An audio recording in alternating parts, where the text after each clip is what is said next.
Hey folks, Miss Strauss here again. This is part 3, and we are going to continue citing and figuring out how to annotate our newspaper article and then briefly go over the instructions for the paragraph. All right, so when we last left off, we were in the middle, the video cut me off, but we're in the middle of citing our newspaper. So remember, it's a newspaper, it's a website, it's a newspaper, and so here we go. So most recent date of access is going to be today. Okay, if you press that today button, it autofills. The name of the container website is Chronicling America. Okay, the C in Chronicling and the A in America should be capitalized. Now, for most of you, there will be no author.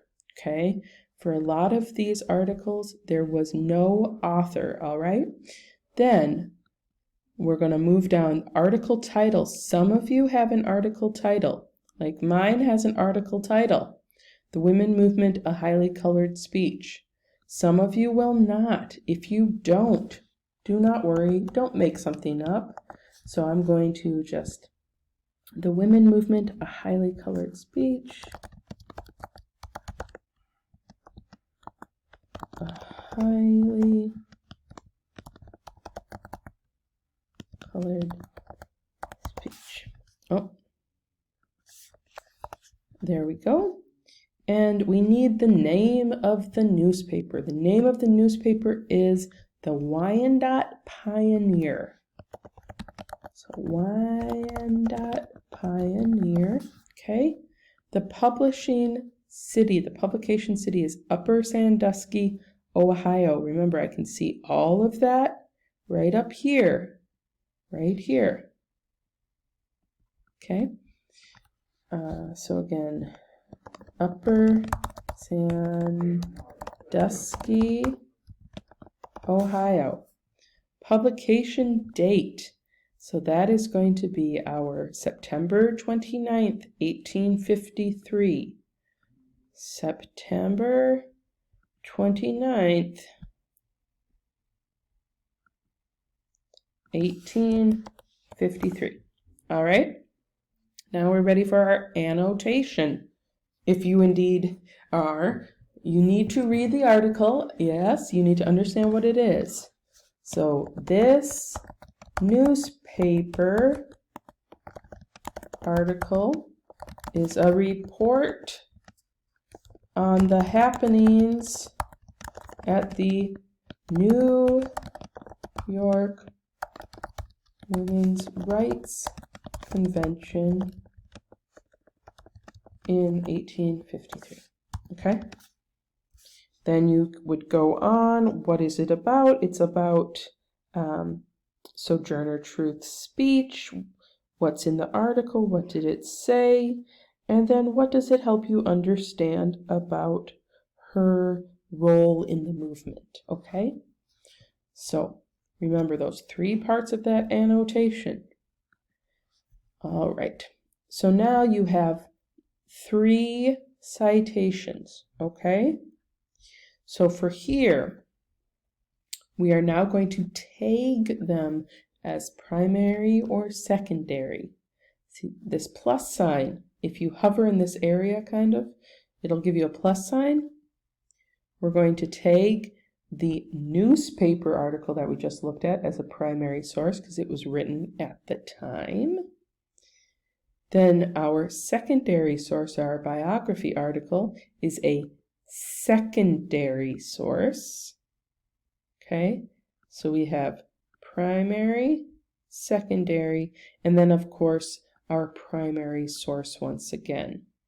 Then up here where it says alphabetic, we're going to change that from alphabetic to organizing it by primary and secondary. There we go. So now that is all organized nicely, and we are done with our annotated biography. Okay, I'm just going to close this, and I'm going to come on back to our LibGuide because I want to go over a few last bits. So I've showed you how to do your secondary source, your primary source, and your primary newspaper article, how to cite them, how to annotate them. Now you might be saying, why? Why are we doing all this? Well, hopefully you're not saying, why are we doing all this? Because hopefully you've already looked at the instructions for this assignment, but let's just go back over it quick.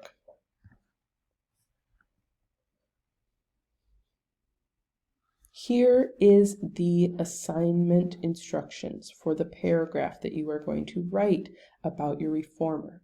And in that paragraph, you are going to answer 2 essential questions. How do the reformers prior to the Civil War work for a more democratic United States? That means a more democratic means more people have rights and say, okay? And then how successful was their reform movement, or how successful was your reformer at their movement, okay? So number 1, you've already read your articles, you've analyzed your sources, you've done your citing and your annotation, okay? Now, you're going to use those sources as your evidence. Remember, that's why you're picking ones that help you answer these essential questions. You're not just picking ones that, oh, this one looks fine, whatever. You want to be intentional. You're going to write a paragraph with 3 pieces of evidence that supports your thesis. So, Sojourner Truth devoted her life to abolition and women's rights, okay? What did she do? Okay, so what did she do on that journey? And then what she did, was that successful for the cause? That is what you are looking at. That is what you are analyzing. That is what you are, those are the questions you're answering. You are taking a stand. Don't worry if it's right or wrong. That's not the point. The point is you are going to take a stand that they were successful or not successful, and they're going to argue or analyze that stance and back it up with evidence.